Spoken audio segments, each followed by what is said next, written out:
नमस्कार है सबको दिल से और आप सभी का स्वागत है निहारिका स्टडी जोन में। और सभी से आज हम कराने वाले पंक्चुएशन। पंक्चुएशन शब्द आप सभी ने सुना होगा, इसको बोलते हैं विराम चिन्ह। इनको विराम चिन्हों के द्वारा हम हिंदी में इनको बोलते हैं। दोनों में आपको समझा रहा हूँ, हिंदी में भी और इंग्लिश में भी समझा रहा हूँ आपको, तो बड़े ध्यान से समझना।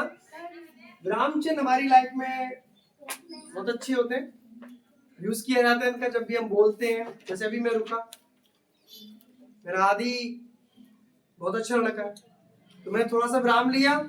उसको जब थोड़ा विराम लेते हैं उसको बोलते हैं अर्धविराम। तो ध्यान से देखते हैं आकृति तो आकृति पंक्चुएशन विराम चिन्ह। पंक्चुएशन का अर्थ होता है किसी वाक्य में फुल स्टॉप लगाना, कॉमा लगाना, क्वेश्चन मार्क लगाना, ठीक है। और बहुत सारे साइन है जो मैं अभी आपको सिखाने वाला हूँ, ठीक है। तो जिस तरीके से फुल स्टॉप है, हिंदी में इसको हम बोलते हैं पूर्ण विराम। जब हम कोई सेंटेंस बोलने के बाद रुक जाते हैं, लाइन हमारी कंप्लीट होने के बाद रुक जाते हैं, सेंटेंस खत्म होने के बाद हम रुक जाते हैं, तो वहां पर हमारा आता है पूर्ण विराम। और इंग्लिश में हमारा आता है फुल स्टॉप। इंग्लिश में हम इसको क्या बोलते हैं? Full stop. तो भाई ये कहाँ का लगता है हमारा?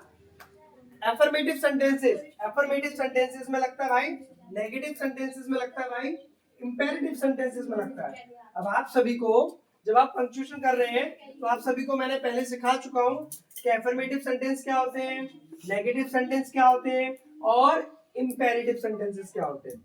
सिंपल है, she is a girl, affirmative हो गया, ठीक है। She is not coming, negative हो गया। प्लीज कम हियर, इंपेरेटिव होगा। इंपेरेटिव का मतलब होता है भाइयों कि जहां पर मेरे प्यारे प्यारे बच्चों, जहां पर हम उनको रिक्वेस्ट, कमांड, एडवाइस, तो ये हमारे सभी इंपेरेटिव सेंटेंस के पार्ट होते हैं, ठीक है। अच्छा, एब्रीवेशंस क्या होते हैं? संक्षिप्त शब्दों को कहते हैं हम नामों के प्रारंभ में लगते हैं एब्रीवेशन।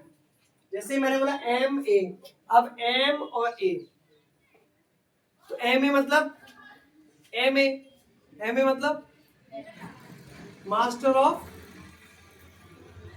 मुझे बताओ। बी ए होता है, बी ए मतलब bachelor of art, master of art, M A P J Abdul Kalam, BCom.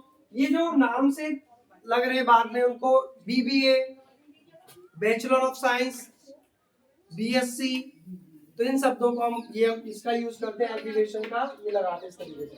Comma हमारे कहा लगते हैं, कॉमा का मतलब होता है अर्धविराम।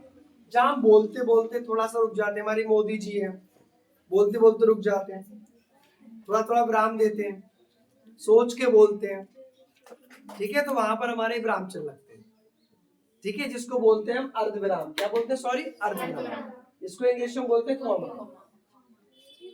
जैसे पार्ट ऑफ स्पीच है, कॉमा, एंड है, यस और नो के बाद भी हम कुछ दूसरा सेंटेंस बोलते हैं आगे, तो वहां भी हमारे ये कॉमा लगता है। रिपोर्टिंग स्पीच में ही सेड, दैट, इन्वर्टेड कॉमा आ जाते हैं आपके, आ जाते कि नहीं आ जाते?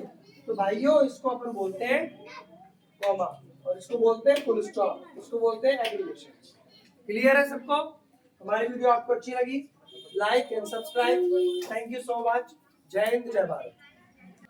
भाई एब्रिविएशन का मतलब बच्चों ने दोबारा पूछा कि एब्रिविएशन का मतलब ये होता है कि अपन किस चीज के लिए कॉमा लगा रहे हैं।